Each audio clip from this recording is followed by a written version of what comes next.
జ్ఞాన భక్తి వైరాగ్యపు త్రిదండము చేబట్టి ధర్మ రక్షణ దక్షత కాషాయము ధరించి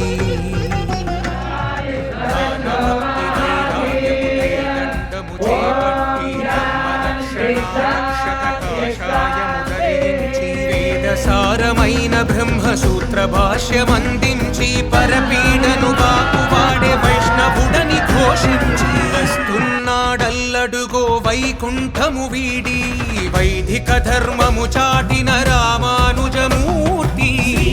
జయ శుభకర